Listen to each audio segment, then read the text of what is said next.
Josep no es deixa perdre cap detall i amb les quares pregunta quants dies més té de regar. Bon dia, ningú ho ha demanat però fa bon dia. Damunt els caps un sol ben insolent il·lumina descarat tot l'espectacle de la gent. Nens disclant un lapixun de gat, veïnes que un cop has passat et critiquen, gent llançant la brossa d'amagat i un retardat que amb ulls burletes et mira i diu bon dia.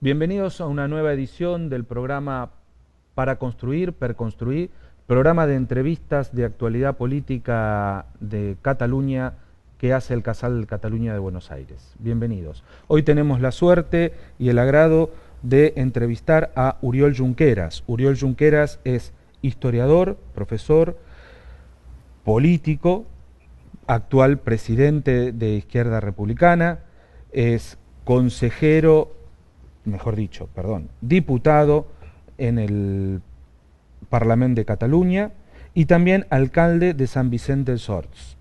Hombre erudito, de profundos conocimientos de historia, ha escrito su tesis doctoral en Economía y Pensamiento Económico en Cataluña de la Alta Edad Moderna, hombre que analiza mucho la situación mundial y no solo la Cataluña, y hombre de muy poco tiempo. Por eso agradecemos mucho a Oriol Junqueras que nos ha concedido esta entrevista. Muchas gracias por estar aquí, Oriol. Un placer, un placer. Me gustaría comenzar hablando contigo sobre cómo resolvió la actual Junta de ERC la crisis que vivió Izquierda Republicana en estos tiempos y cuáles fueron los puntos que les ayudó a la renovación. Bueno, supongo que todos los partidos políticos del mundo, sin excepción, tienen momentos de crecimiento y de decrecimiento, y que es absolutamente normal que sea así. Esquerra Republicana es un partido con 83 años de historia, es el partido más antiguo en Cataluña, y es un partido que ha ganado elecciones y ha vivido momentos más complicados. Ciertamente, hace unos pocos años, el partido vivió un momento difícil, y en cambio en la actualidad somos la segunda fuerza en el Parlamento de Cataluña, somos el principal socio del gobierno catalán actual y al mismo tiempo ejercemos también la función de jefes de la oposición, puesto que somos la segunda fuerza en el Parlamento, tenemos 150 alcaldías en Cataluña, por lo tanto un partido importante. Yo creo que los elementos que explican la recuperación de Esquerra Republicana como un partido con capacidad de gobernar se basan en diversos elementos. Un discurso económico creíble, un discurso nacionalmente claro, es decir, Cataluña tiene derecho y necesita la independencia, y al mismo tiempo también un discurso de regeneración política, de una nueva forma de hacer política. Yo creo que estos tres elementos, economía, credibilidad económica, discurso nacional, Cataluña debe ser una república distinta y separada del Reino de España, y también un discurso de regeneración política, yo creo que han contribuido al crecimiento de Esquerra Republicana. ¿Qué logra la credibilidad para vos? ¿Hay algo en concreto que logra la credibilidad del pueblo catalán sobre Izquierda Republicana? Bueno, supongo que la credibilidad, igual que la confianza, es algo que la gente debe otorgarte a ti. No es algo que tú puedes imponer a nadie. Tú no puedes conseguir que la gente confíe en ti, sino que lo que debes aspirar es que la gente quiera confiar en ti y crea que hay motivos para la confianza. Yo creo que estos motivos para la confianza se basan en un discurso claro, didáctico, que se entiende bien y que somos consecuentes entre aquello que decimos y sobre todo aquello que hacemos, lo que hacemos en el Parlamento Europeo. Yo he sido diputado en el Parlamento Europeo, lo que hacemos en los ayuntamientos, lo que hacemos dando apoyo en este momento al Gobierno de Cataluña en un momento muy complicado, con una crisis importante, y por tanto yo creo que la gente agradece este discurso claro y también este sentido de la responsabilidad. Tenemos un proyecto de futuro y al mismo tiempo somos absolutamente conscientes de las dificultades, de las preocupaciones del presente y de las responsabilidades que conlleva. Y esta combinación de esperanza en el futuro, de voluntad de construir un futuro mejor para todos nuestros ciudadanos y de conciencia de las dificultades del momento presente, yo creo que ayudan a explicar el éxito o la confianza que en este momento los ciudadanos otorgan a Esquerra Republicana. Teniendo en cuenta esto, uno de los caballitos de batalla de izquierda y por sobre todo tuyos es el planteo soberanista, ¿no? El poder plantear y que se vea necesidad de ser país, de ser Estado más que de país. Sí. Para eso hay un camino y una fecha puesta, el 9 de noviembre. ¿Cómo ves el estado de esta cuestión? Sabiendo que Madrid no va a dialogar, por lo menos no hay pistas que hasta ahora dialogue en la posibilidad de una elección. Creo que la primera reflexión es, en Cataluña, como en España y como en parte de Europa, no en toda Europa, pero en parte de Europa, hay mucha gente que sufre dificultades económicas y mucha gente que sufre muchas dificultades económicas. Y por tanto, necesitamos las mejores herramientas posibles para ayudar a estos ciudadanos. Las mejores herramientas son las herramientas propias de un Estado. Y el Estado español no las usa en favor de los ciudadanos, sino que muy a menudo las usa en contra de los ciudadanos. Y por tanto, la independencia para nosotros no solo es una cuestión de derecho, que obviamente lo es, sino que también es una cuestión de necesidad. Necesitamos la independencia, necesitamos constituir Cataluña en una república, en una nueva república, porque necesitamos poner las herramientas propias de un Estado al servicio de los ciudadanos y de cubrir sus necesidades y de defender sus intereses. Por esta razón, para nosotros, obligados como estamos a intentar proteger a todos nuestros ciudadanos, la independencia es, además de un derecho y de una necesidad, también una obligación. Tenemos la obligación de intentar ayudar a nuestros ciudadanos con todos los instrumentos posibles. Esto nos lleva a la conclusión de que el 9 de noviembre debemos hacer todo lo posible para votar. Y estamos convencidos de que si votamos en este referéndum, donde preguntamos de forma clara a los ciudadanos de Cataluña cuál es el futuro político que quieren para nuestro país, de qué herramientas quieren dotarse para intentar proteger sus propios intereses y sus necesidades, estamos convencidos que ganaremos. Si hay urnas, ganaremos. Lo dicen todas las encuestas, lo demuestran las movilizaciones sociales gigantescas que hay en nuestro país y también las mayorías parlamentarias, las mayorías institucionales en los ayuntamientos, etcétera, etcétera. Por tanto, haremos todo lo posible para votar. La pregunta relevante no es qué haremos si el gobierno español no nos deja votar. La pregunta relevante es qué piensa hacer el gobierno español para impedir que votemos. Y la imagen de los ciudadanos haciendo cola ante un colegio electoral, con una papeleta en cada mano, intentando poner la papeleta dentro de la urna, y el gobierno español impidiéndolo, es una imagen muy poderosa.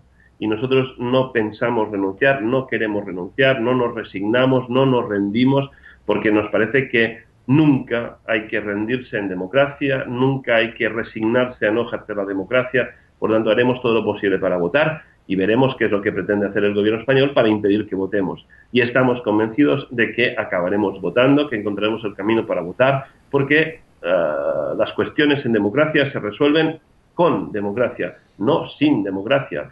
Y la gran diferencia entre nosotros y el gobierno español no es tanto que nosotros seamos independentistas, que obviamente lo somos, y que el gobierno español no quiera la independencia de Cataluña. Esta no es la diferencia fundamental. La diferencia fundamental es que nosotros estamos haciendo todo lo posible para que todo el mundo pueda votar, los que quieren votar que sí y los que quieren votar que no, y el gobierno español está haciendo todo lo posible para que nadie pueda votar, ni los que quieren votar que no, ni los que quieren votar que sí. Bueno, ya seguiremos viendo cómo se van dando las situaciones y la realidad para poder votar el 9 de noviembre y bueno, y De aquí hacemos, no sé, todo el esfuerzo porque realmente queremos votar el 9 de noviembre, eso está clarísimo. Estamos todos convencidos que la democracia encontrará su camino, que la democracia acabará ganando y con esta confianza, con este convencimiento, seguiremos trabajando. A mí lo que me cuesta es la cerrazón. Yo no entiendo, cuando le pude hacer la entrevista a Alfred Bosch, le digo, mirá, desde la psicología, yo soy psicólogo, es como que Cataluña es nene, entonces no le dan el derecho a votar a un nene y falta que venga y nos dé un chirlo Rajoy diciendo, bueno, anda a dormir que ya tomaste la sopa, ¿no?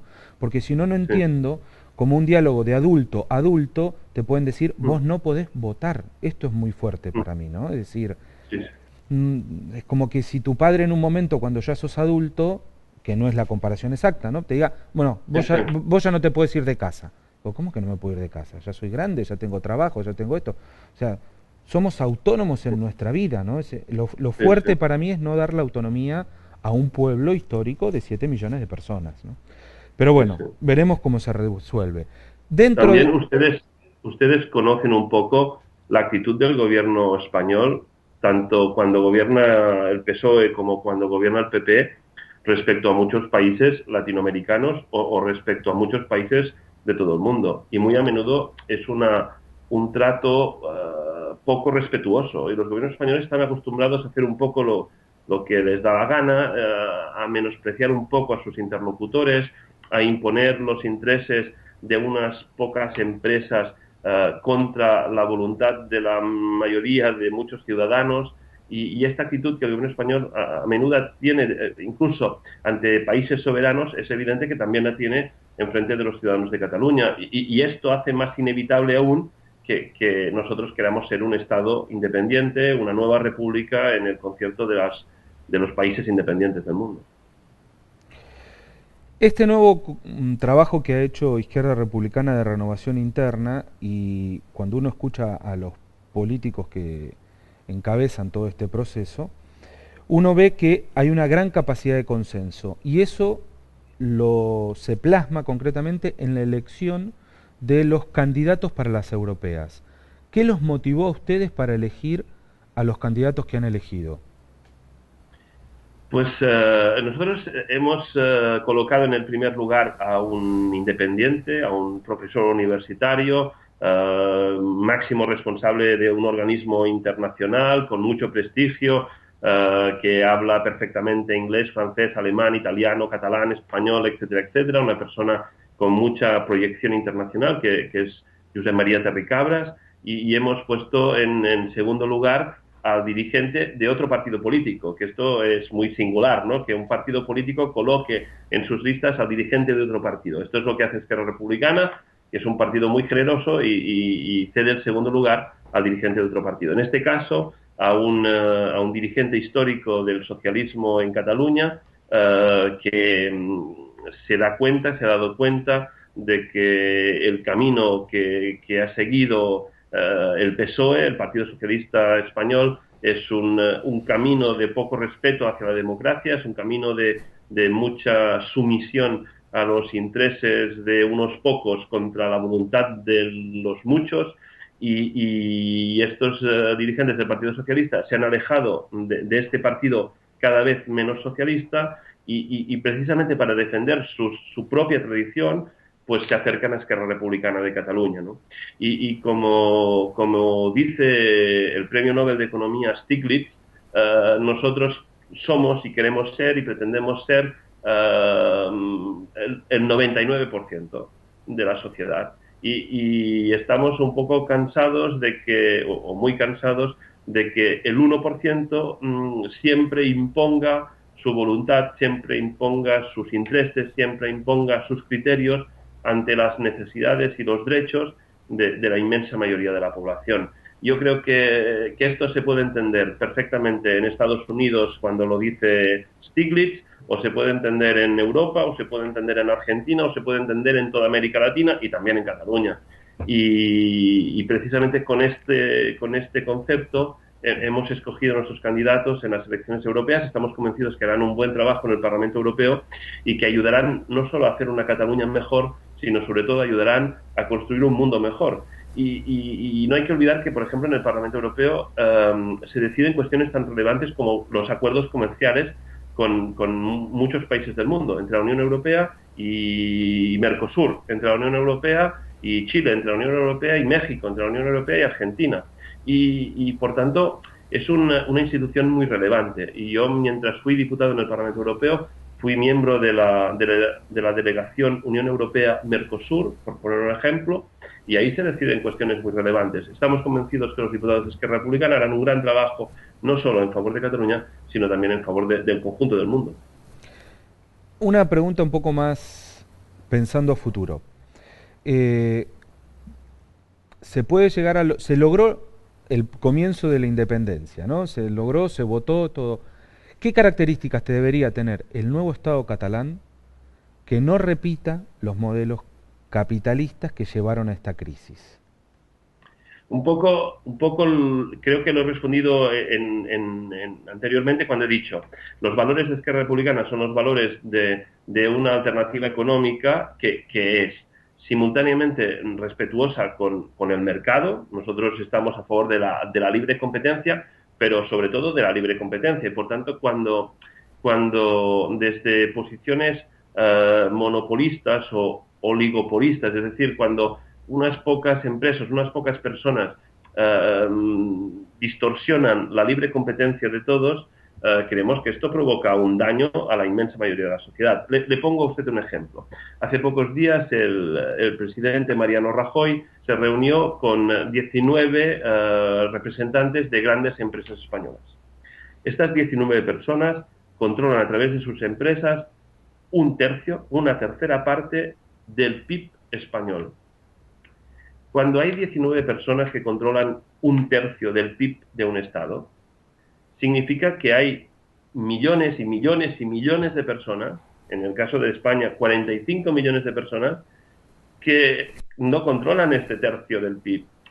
Esta desproporción es no solo desde un punto de vista económico ineficiente, sino que también es desde un punto de vista moral profundamente injusta.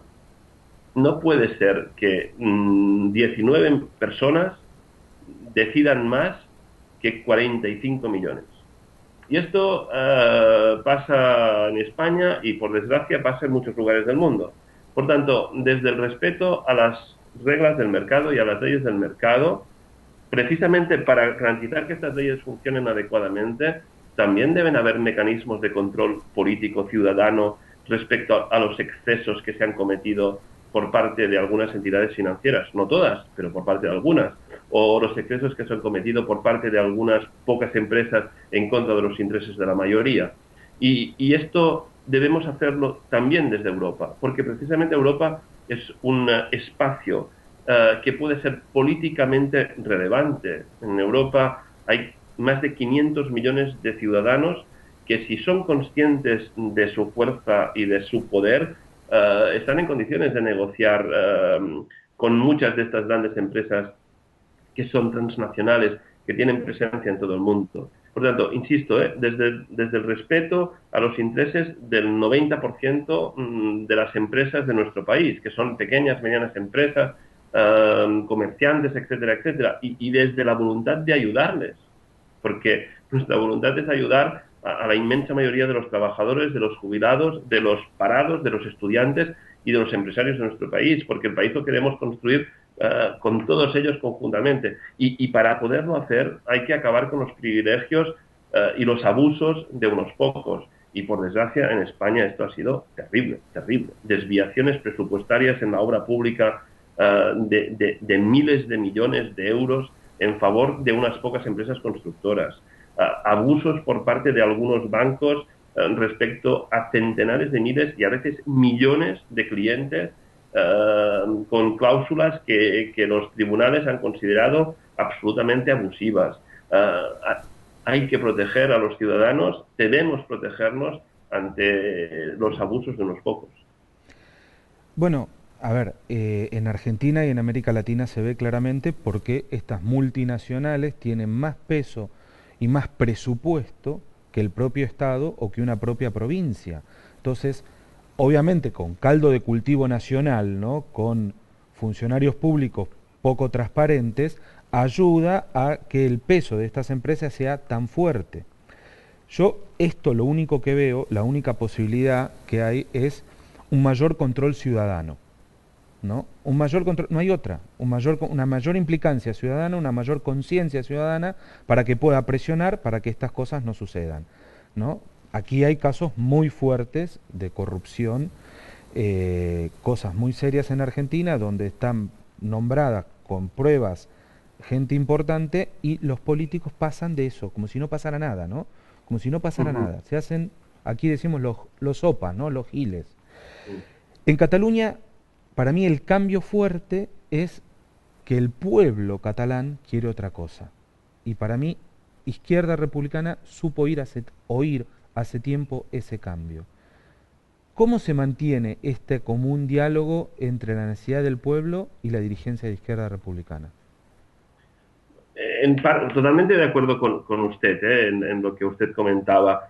Yo creo que la buena relación entre los dirigentes de Esquerra Republicana y una parte de la ciudadanía, como mínimo, y así lo indican las encuestas y los resultados electorales, se debe también, por ejemplo, al hecho de que muchos de los dirigentes de Esquerra Republicana son simultáneamente los alcaldes de sus municipios.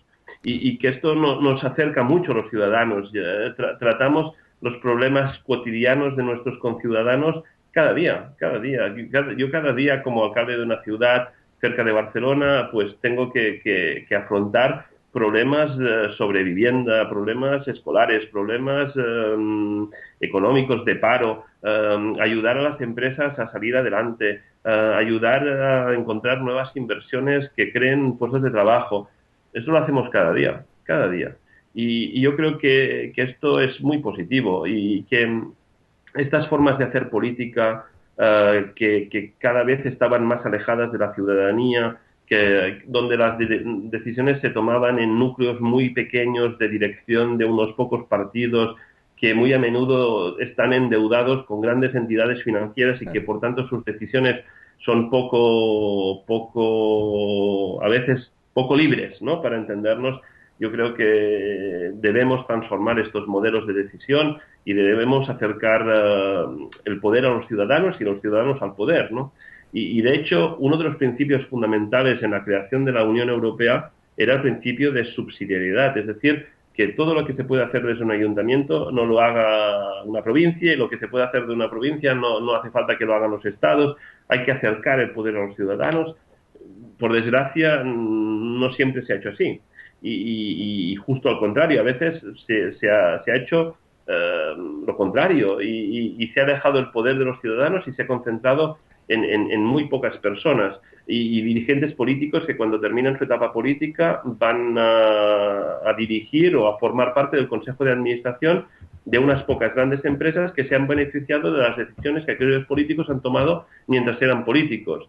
Esto aquí en Cataluña se denomina las puertas giratorias, que son las puertas que unen la política y las grandes empresas, o algunas grandes empresas, porque, insisto, hay grandes empresas que son escrupulosas con la ley y con el respeto a la ley, solo faltaría, pero hay algunas que a veces abusan de su posición y cuando los consejos de administración de estas empresas están llenos de exdirigentes políticos que tomaron decisiones en favor de estas propias empresas, es una imagen poco edificante y poco recomendable y debemos alejarnos de estos modelos. Aquí en la Argentina, después de la gran crisis que tuvimos en el 2001, 2002 y todo, cuando asume el gobierno el doctor Kirchner, lo primero que propone es la transversalidad, una cosa que fue muy entusiasta para muchos de nosotros, pero no pudo con el establishment económico, no pudo con el establishment político y terminó gestionando, lamentablemente en sus últimos tiempos, y la actual presidenta, con el modelo partidario y de partido que estás haciendo mención vos, ¿no? Entonces, a mí me llama la atención o me motiva del modelo en este momento catalán que se está buscando otro modelo y que hay suficientemente apoyo popular, ¿no? El miedo es cuando el pueblo te saca el poder, se deja de movilizar y uno queda solo frente al establishment económico, ¿no? Y ahí uno a Ujú. veces, yo lo veo en los políticos aquí que no saben qué hacer y terminan por miedo agarrando el establishment político, ¿no? O Ujú. por miedo o por conveniencia, o uno no termina de saber. ¿Vos estás seguro que en el proceso catalán esto se podrá mantener la fuerza en el pueblo?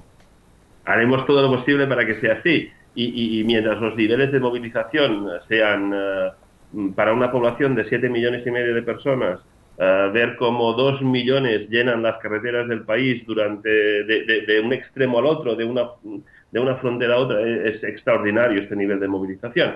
Y luego yo también estoy convencido de que la mayoría de empresarios, el 90% de los empresarios de nuestro país, y me imagino que también de Argentina, en el fondo comparten los intereses de la mayoría de la población, que son sus consumidores, que son sus trabajadores, y debemos entender también debemos construir un discurso de amplias mayorías, ¿eh?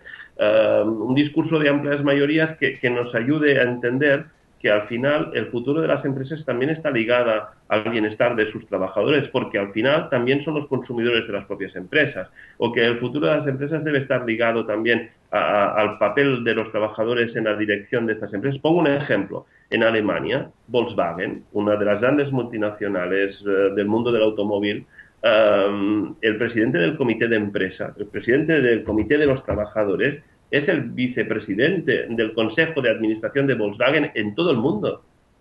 Y las grandes empresas alemanas, las grandes empresas del metal, los trabajadores participan en la dirección de estas empresas y es evidente que estas empresas se mueven según reglas de mercado mundial, pero al mismo tiempo han sabido incorporar a sus trabajadores en la toma de decisiones y han considerado que esto era bueno para todos, para los trabajadores y para la empresa. O empresas que son de tradición familiar, como por ejemplo Bayer. Bayer es una gigante de la farmacia. Es una empresa familiar. Lo que pasa es que es una empresa familiar que ha sabido encontrar la manera de implicar a muchos de sus dirigentes o de sus trabajadores de base dentro del proyecto de la empresa y se ha convertido en una gran empresa. Debemos encontrar el modo también de incorporar a los trabajadores consumidores de estas empresas que están en otros países del mundo dentro de la dirección de estas empresas. Porque al final esto es bueno para todos, es decir, para los trabajadores argentinos que están vinculados a alguna de estas grandes multinacionales, seguro que sería positivo que a través de su representación sindical, de su representación laboral, pudiesen participar en la toma de las decisiones estratégicas que toma esta multinacional en el conjunto del mundo. Bueno, debemos democratizar la economía. Y insisto, si esto lo hace la Alemania de Angela Merkel, para entendernos, será que no es tan malo, porque es que al final mi sensación es que en América Latina, en Argentina, por ejemplo, existe un discurso que quiere alejar a los trabajadores de la dirección de sus empresas, cuando resulta que en el núcleo del sistema, en la parte central del sistema, por ejemplo en Alemania, estos trabajadores participan en sus propias empresas. Por tanto, debemos encontrar modos de democratizar la toma de decisiones económicas, de acercar a los ciudadanos, de acercar a los consumidores, de acercar a los trabajadores en la toma de decisiones de las empresas, porque seguramente estas decisiones serán mucho mejores para todos. Te hago una pregunta de un tinte un poco más personal y con eso te dejo libre. Muy Cuando bien. escucho tus discursos y te sigo y te escucho, a mí me suena como que en el fondo, siempre cuando decís Fair País, un proyecto de nación, como que Sí, en el fondo está el concepto bien común, ¿no? sí, El antiguo concepto correcto. clásico de bien común. ¿Puede ser? Sí, sí, sí, por supuesto. Y de hecho, uno de los principales valores republicanos es el concepto de fraternidad y es el concepto de la cosa pública, del bien público. Y la palabra república, literalmente, etimológicamente, significa la cosa pública y que nuestra obligación es defender el bien común, es defender aquello que es público, porque aquello que es público es de todos. Todos somos la república, todos deberíamos ser el Estado, todos deberíamos formar parte de este Estado y el Estado debería ser el garante de nuestros derechos y de nuestras libertades y nosotros deberíamos estar comprometidos con estas instituciones públicas en la medida que son las garantes de nuestros derechos, ¿no? Este concepto, que es tan potente, que es tan fructífero, por ejemplo, en muchos países europeos, lo es en Suecia, o en Dinamarca, o en Finlandia, o en Noruega, que son un referente de estado del bienestar, que son un referente simultáneamente de libertad de mercado y de defensa de los derechos de los ciudadanos, donde existen límites, por ejemplo, a la relación de salarios que hay entre los máximos dirigentes de las empresas y los trabajadores de estas empresas. Hay unos límites legales que el salario del máximo dirigente de una empresa no puede ser 7 veces superior al salario de los trabajadores de esta empresa. Bueno, estas medidas se producen en el núcleo del sistema capitalista, se producen en Suecia y en Suiza. Suiza acaba de hacer un referéndum para limitar los salarios de los grandes dirigentes empresariales en relación a los salarios de los trabajadores de sus empresas. Si esto lo decide en Suiza, ¿por qué no podría ser bueno? Si es bueno para Suiza y es bueno para Suecia, si es bueno para los países que tienen la renta per cápita más alta del mundo, ¿cómo no va a ser bueno también para muchos otros países del mundo? ¿Por qué no tendría que ser bueno? Tal vez la clave de que estos países tengan las rentas per cápita más altas del mundo es que siempre han sido países que han sabido compaginar la libertad del mercado, la libre competencia, con la protección de los intereses globales, de los intereses sociales, de los derechos de sus trabajadores y por tanto yo creo que es un modelo a tener en cuenta y a tener en cuenta, insisto, en todas partes del mundo, también en Argentina, ¿por qué no? ¿Por qué no? Te agradezco mucho tu tiempo, no te quiero sacar más del mismo. Espero que próximamente nos podamos encontrar y próximamente hablar de que el 9 de noviembre ya estaremos próximos a votar. Seguro que sí. Muchas gracias. Muchas gracias a ustedes por una nueva edición, de participar con nosotros en una nueva edición de este programa. Los esperamos ver la próxima semana en una nueva entrevista a una personalidad, a un político catalán. Muchas gracias, hasta el próximo jueves.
T'assegura que no era penal i es desfà la conversa igual que el sucre del tallat.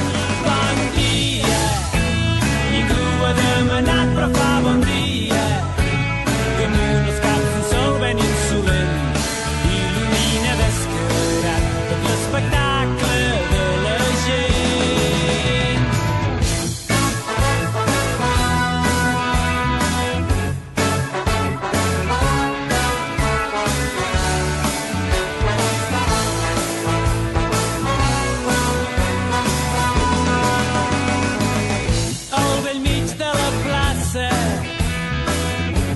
Xatera pren paciència amb la consol que remuda en regala grans bafarades d'alcohol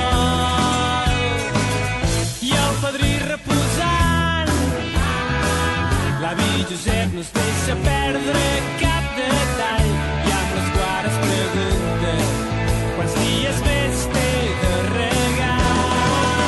Bon dia, ningú ho ha demanat però fa